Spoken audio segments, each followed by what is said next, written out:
نحمدہ ونصلی ونسلم علی رسول الکریم اما بعد۔ سبق نمبر 7 کا یہ دوسرا حصہ ہے۔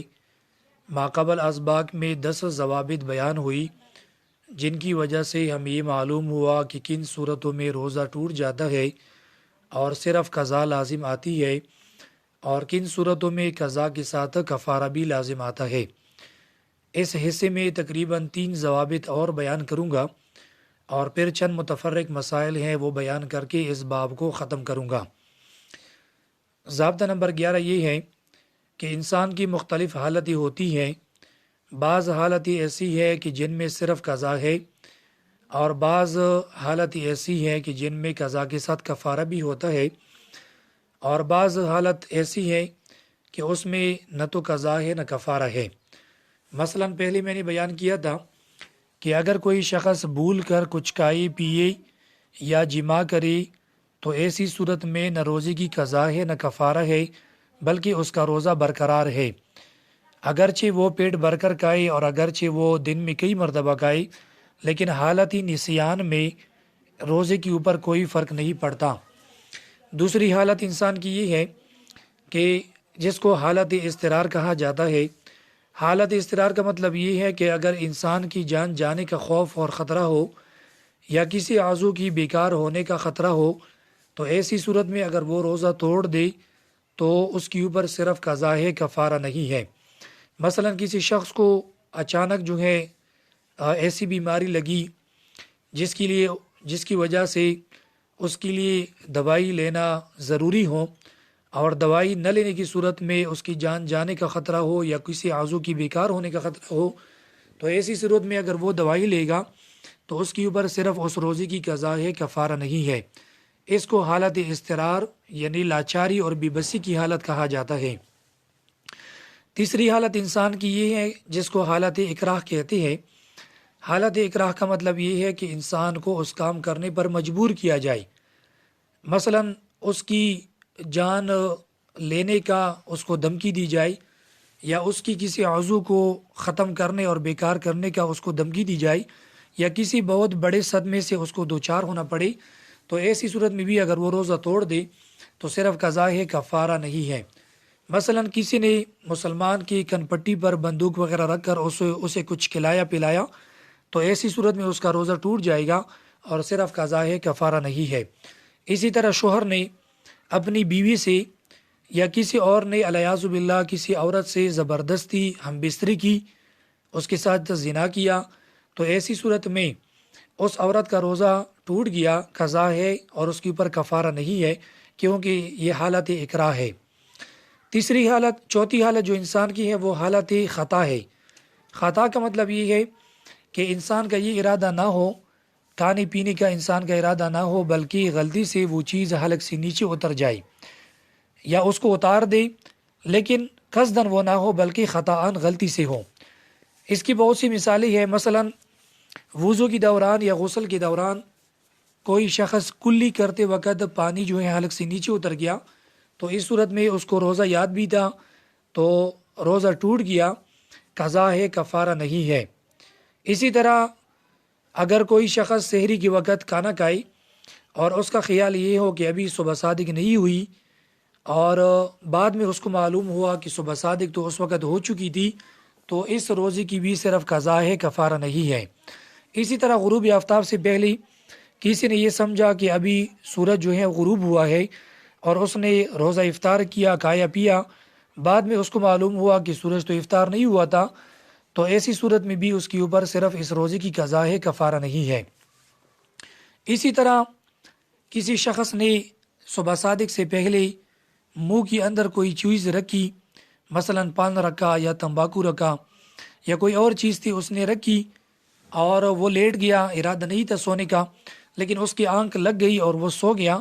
اور جب اس کی آنکھ کھلی تو صبح صادق ہو چکی تھی، اور مطلب یہ ہے کہ روزے کا جو وقت ہے وہ شروع ہو چکا تھا، تو اب اس کا روزہ ٹوٹ گیا، صرف قضا ہے، کفارہ نہیں ہے، کیونکہ حالت خطا ہے۔ اسی طرح یہ مسئلہ ہے کہ اگر کوئی شخص مثلا موٹر سائیکل پر جا رہا تھا اور بارش ہو رہی تھی، اور بارش کے قطرے اس کی منہ میں آ گئے اور وہ حلق سے نیچے اتر گئی، یا کوئی شخص جمائی لے رہا تھا، جمائی کے وقت اس نے منہ اٹھایا اور اس کے اندر قطرے گر گئی بارش کی اور پھر جو ہے وہ نیچے اتر گئی حلق سے، تو ایسی صورت میں بھی صرف روزے کی قضا ہے، کفارہ نہیں ہے، کیونکہ یہ حالت خطا ہے۔ اسی طرح یہ مسئلہ بھی علماء کرام نے لکھا ہے کہ غروب سے قبل کسی علاقے میں اذان ہو گئی اور اذان سن کر کسی نے یہ سمجھا کہ ابھی غروب ہو چکا ہے، یعنی جو روزے کا وقت ہے وہ ختم ہو چکا ہے، اور پھر اس نے افطار کیا، تو اس صورت میں بعد میں اس کو معلوم ہوا، تو اس صورت میں صرف قضا ہے، کفارہ نہیں ہے اور روزہ ٹوٹ گیا۔ لیکن اگر اس کو شبہ تھا وقت میں، یعنی اس کو یقین نہیں تھا کہ افطار ہوا ہے بلکہ اس کو شبہ تھا، پھر بھی اس نے کھایا پیا، تو اس صورت میں احسن الفتاوی میں لکھا ہے کہ قضا بھی ہے اور کفارہ بھی ہے۔ تو بہرحال یہ انسان کی چند حالات تھی جن کی وجہ سے اکثر حالتوں میں صرف قضا ہے، کفارہ نہیں ہے۔ ضابطہ نمبر 12 یہ ہے کہ رمضان میں دن کی وقت جماع اور ہم بستر ہونے سے اس وقت کفارہ لازم آتا ہے کہ جب دونوں یعنی مرد اور عورت دونوں یا ان میں سے ایک عاقل بالغ رضامند ہو اور وہ قصدن اور عمدن اس ہم بستر یعنی جماع کو کرے۔ اب اس میں جو شرائط میں نے لگائی، پہلی شرط یہ لگائی کہ دونوں عاقل ہو۔ اگر ان میں سے ایک جو ہیں عاقل ہیں، مثلا مرد جو ہیں عاقل ہے اور جو عورت ہے وہ مجنون ہے، پاگل ہے، تو ایسی صورت میں مرد کے اوپر کفارہ بھی ہے اور قضا بھی ہے، اور عورت کے اوپر صرف قضا ہے، کفارہ نہیں ہے۔ دوسری اس کا برعکس بھی یہی ہے کہ مثلا عورت تو عاقل تھی اور جو مرد تھا وہ پاگل تھا، مجنون تھا، اس کے ساتھ اس نے جماع کیا، تو ایسی صورت میں عورت کے اوپر قضا بھی ہے، کفارہ بھی ہے، اور مرد کے اوپر صرف قضا ہے، کفارہ نہیں ہے۔ دوسری شرط لگائی کہ وہ بالغ ہوں۔ اگر دونوں بالغ ہیں تو دونوں کے اوپر کفارہ بھی ہے، قضا بھی ہے، اور اگر ایک بالغ ہے اور دوسرا نابالغ ہے تو ایسی صورت میں جو بالغ ہے اس کے اوپر کفارہ ہے، اور جو نابالغ ہے اس کے اوپر صرف قضا ہے، بلکہ اس کے اوپر قضا بھی نہیں ہے، کیونکہ پہلے ہم نے مسئلہ بیان کیا تھا کہ نابالغ اگر دن کے وقت روزہ توڑ دے تو اس کے اوپر قضا بھی نہیں ہے۔ تیسری شرط یہ لگائی کہ وہ رضامند ہو۔ اگر رضامند نہ ہو، مثلا کسی عورت سے زبردستی جماع کیا گیا، تو ایسی صورت میں عورت کے اوپر کفارہ نہیں ہے، صرف قضا ہے۔ البتہ جو مرد ہے اس کے اوپر قضا بھی ہے، کفارہ بھی ہے۔ اور اس طرح ایک شرط یہ لگائی کہ وہ اس کو قصدن عمدن کر لے۔ اگر قصدن نہ ہو، مثلا عورت بے ہوش تھی اور اس کے ساتھ جماع کیا گیا،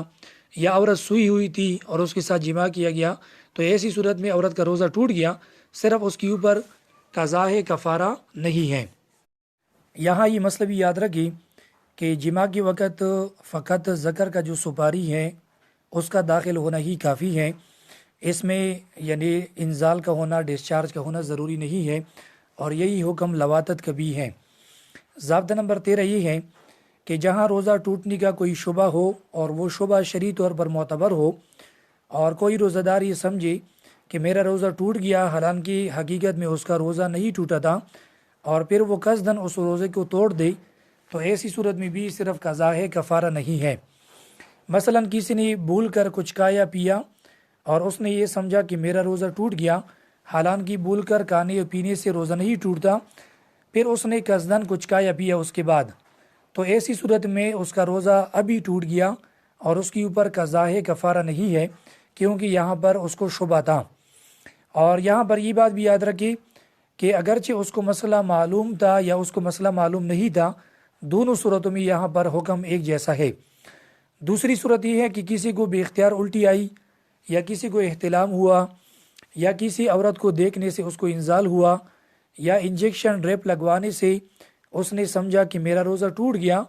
تو ان چار صورتوں میں اگرچہ روزہ تو نہیں ٹوٹتا، لیکن اس کو مسئلہ معلوم نہیں تھا اور اس نے سمجھا کہ میرا روزہ ٹوٹ گیا، تو اس نے پھر قصدن کچھ کھایا پیا، تو اب اس کا روزہ ٹوٹ گیا اور اس کے اوپر صرف قضا ہے، کفارہ نہیں ہے۔ البتہ ان چار صورتوں میں اگر اس کو مسئلہ معلوم تھا پھر بھی اس نے کچھ کھایا پیا، تو اب اس میں قضا بھی ہے اور کفارہ بھی ہے۔ اور جہاں پر شرعی کوئی شبہ نہ ہو، وہاں پر اگر کوئی آدمی سمجھے تو اس کے سمجھنے کے اعتبار نہیں کیا جائے گا۔ مثلا کسی نے سرما لگایا، یا کسی نے خون نکلوایا، یا کسی نے تیل لگایا، اور اس کے بعد اس نے سمجھا کہ اس سے میرا روزہ ٹوٹ گیا، تو اس صورت میں اگر وہ قصدن روزہ توڑے گا یعنی کچھ کھائے گا پیے گا تو اب اس کے اوپر قضا بھی ہے، کفارہ بھی ہے، کیونکہ یہاں پر شرعاً یہ جو یعنی شبہ ہے، یہ شبہ شرعاً معتبر نہیں ہے، اس لیے ان صورتوں میں قضا بھی ہے اور کفارہ بھی ہے۔ یہ تقریباً 3 قواعد تھے، ضوابط تھے جو میں نے بیان کیے۔ آگے بھی میرا ارادہ تھا کہ کچھ متفرق مسائل بھی بیان ہو جائے، لیکن بس اتنا کافی ہے۔ انشاءاللہ اگلے کلپ میں چند متفرق مسائل بیان ہوں گے۔ وآخر دعوانا الحمدللہ رب العالمین۔